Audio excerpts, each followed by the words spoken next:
Hello guys, नमस्कार। उम्मीद करता हूँ कि आप सभी स्वस्थ हो। मैं हूँ राहुल। साल 2025 अंत होने को है, नई साल आने को है।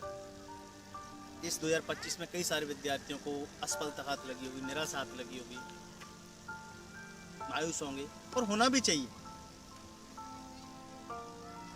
क्योंकि विद्यार्थी जी जान से मेहनत करते हैं, प्रयत्न करते हैं, उसके बावजूद भी मायूसी हाथ लगे तो ऑब्वियस है विद्यार्थी निराश तो हो गए। लेकिन कर भी क्या सकते हैं? उसका एक ही समाधान है कि नए तरीके से शुरुआत की जाए और जो भी खामियां थी उनको सुधार की जाए और सफलता की ओर बढ़ा जाए, मंजिल की ओर बढ़ा जाए। हम अगली साल से क्या करने वाले हैं कि अभी तक आप देख रहे हैं जो भी ट्रेंड है कि बस टीचर आता है, पढ़ा जाता है। अगली साल से मेरा टारगेट ये है कि विद्यार्थी को पढ़ाने से केवल काम नहीं चलने वाला है। विद्यार्थी को केवल हम मार्कर से पढ़ा जाएं, चलो आप हमारा काम पूरा हो गया, आप कैसे कर रहे हैं, क्या कर रहे हैं आप जाने। मैं क्या करने वाला हूं, मैं आपको मेंटली और फिजिकली भी प्रिपेयर करने वाला हूं। जब तक विद्यार्थी मेंटल पीस नहीं होगा तो उसकी अच्छी स्टडी हो ही नहीं सकती। अगले साल से हम आपको पढ़ाएंगे, साथ साथ में मेंटली और फिजिकली भी पीस रखने की कोशिश करेंगे। जितना विद्यार्थी मेंटली पीस होगा उतना ही विद्यार्थी का आउटपुट अच्छा होगा। इस समय पर पढ़ाने वालों की कमी नहीं है, इस समय पर कंटेंट की कमी नहीं है, इस समय पर सटीक डायरेक्शन की कमी है। विद्यार्थी उलझा हुआ है, उस उलझन से हमें बाहर निकालना है। कमोबेश सारे टीचर अच्छे हैं, लेकिन विद्यार्थी का उस छोर पर जो पढ़ रहा है विद्यार्थी, उस छोर पर वो क्या क्या दुविधाओं को फेस कर रहा है उसको कोई नहीं देख रहा है। उन चीज़ों को हम जानने की कोशिश करेंगे। और मैं पढ़ाने को तो मैं हर सब्जेक्ट को आपको पढ़ा सकता हूँ। मैं मैथ भी पढ़ा सकता हूँ, मैं रीजनिंग भी पढ़ा सकता हूँ, हिंदी भी पढ़ा सकता हूँ, मैं जीएस भी पढ़ा सकता हूँ, मैं सब सब्जेक्ट को पढ़ा सकता हूँ। मैं मैथ रीजनिंग को तो पढ़ाऊंगा ही पढ़ाऊंगा, जरूरत पड़ी तो और सब्जेक्ट भी पढ़ा सकता हूँ, लेकिन मैं गाइड करना किसी सब्जेक्ट को नहीं छोड़ूंगा, मैं हर सब्जेक्ट को गाइड करूँगा। विद्यार्थी सबसे ज़्यादा परेशान यही है कि उसे अच्छी गाइडेंस नहीं मिलती। अगर उसे अच्छी गाइडेंस मिल जाए तो बहुत आसानी से सफल हो सकता है विद्यार्थी। और अभी हमारी ये शुरुआत है, थोड़ी थोड़ी सी दुविधा आएंगी और उसमें आपका सहयोग बहुत ज़रूरी है। जब आप हमसे अच्छी तरह से अटैच नहीं हो पाएंगे तो हम भी फिर आपसे अच्छी तरह से कनेक्ट नहीं हो पाएंगे, तो आपका जुड़ना बहुत ज़्यादा जरूरी है।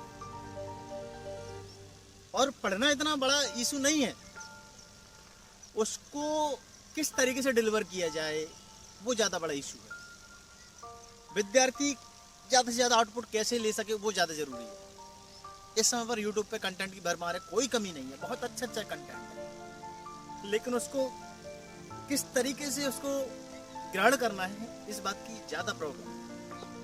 विद्यार्थी एकदम कंटेंट के इस जाल में फंस चुका है, वो ये भी चाहता है, ये भी चाहता है, वो उसको भी चाहता है, वो उसको भी चाहता है।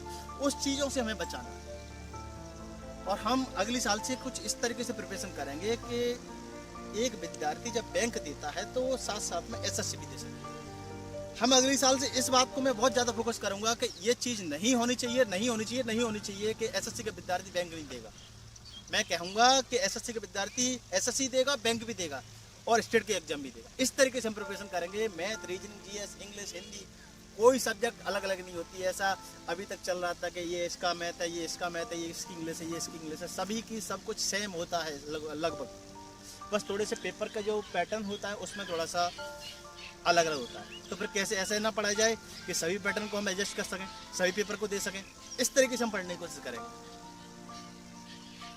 क्योंकि विद्यार्थी क्या करता है कि एसएससी अच्छी नहीं लगी, 2 साल एसएससी में दिए, फिर बैंक की ओर जाता है।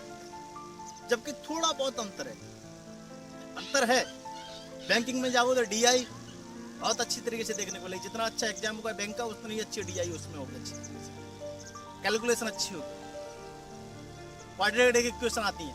इधर एसएससी में चले जाएं तो थोड़ा सा एडवांस मैथ आ जाता है।